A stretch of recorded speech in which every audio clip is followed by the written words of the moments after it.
Mungkin lebih baik kalau Pak Jokowi legowo, ngundurin diri, kasihlah kesempatan yang lebih hebat buat pimpin Indonesia.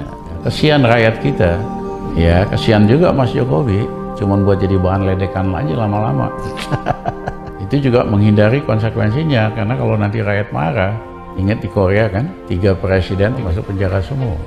Ya kita kan nggak kepengen itu terjadi. Tapi untuk itu menteri introspeksi, udahlah Pak Jokowi hebat karena ada buzzer influence yang terus memuji-muji Pak Jokowi, mengaburkan fakta, menawarkan ilusi, dan menghancurkan orang-orang yang berbeda pendapat. Hebatnya cuma di mata buzzer doang, bukan di mata rakyat Indonesia.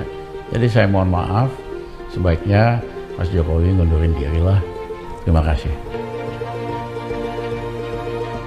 Berpikir tentang politik harus betul-betul berupaya untuk memahami kapan momentum perubahan itu diperlukan. Tentu ada momentum elektoral, yaitu 2024.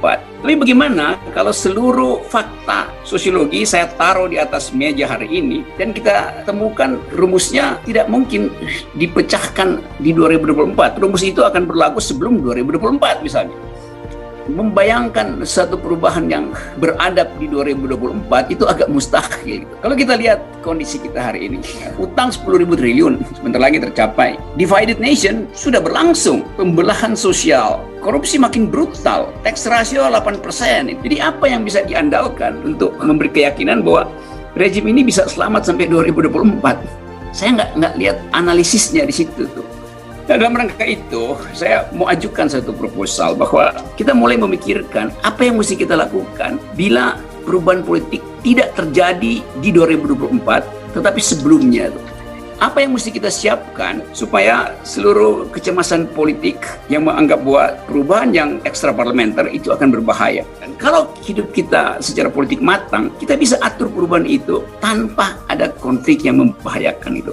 Dalam keadaan itu kita juga harus memikirkan nanti Presiden Jokowi mau diapain itu. Kan Presiden Jokowi membawa beban yang sangat berat bagi presiden berikutnya tuh. Seorang presiden yang terpilih setelah Presiden Jokowi, mungkin dalam 100 hari dia gagal lagi tuh. Karena beban yang ditinggalkan oleh presiden sekarang itu luar biasa tuh. Apalagi soal divided nation. Itu yang mesti kita pikirkan tuh. Jadi bagaimana memperbaiki semen sosial kita sambil menghukum seseorang sebagai pelajaran bahwa beliau meninggalkan beban bagi presiden berikutnya. Dan itu kecurangan sebetulnya. Tidak adil gitu, pengecut gitu. Menghabiskan sumber daya untuk mercusuar, lalu meninggalkan beban untuk menggantinya.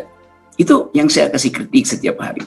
Jadi sebagai bangsa yang harus memikirkan cara perubahan yang kadang-kala tidak normal itu, kita juga mesti memikirkan setelah Presiden Jokowi lengser, dalam keadaan normal maupun tidak normal, apa yang mesti kita perlihatkan pada dunia tentang presiden kita itu tuh, yang jadi mantan. Karena sangat mungkin 2 hari setelah beliau lengser, orang nggak peduli lagi. Dia datang ke mall-mall, lalu orang menganggap oh kita ada Pinocchio lewat itu. Karena tidak ditimbulkan semacam kehangatan bernegara hari ini. Jadi saya terangkan itu bukan dalam upaya untuk mensponsori satu kekacauan, tapi saya mendeskripsikan keadaan di dalam politik kita. Nah, semoga tanda-tanda zaman itu tidak terlalu lama untuk dipecahkan dan dihasilkan kepemimpinan baru. Dan pemimpin yang baru adalah pemimpin yang paham bahwa bangsa ini harus diatur ulang melalui akal pikiran. Dan itu yang setiap kali kita ingin terangkan.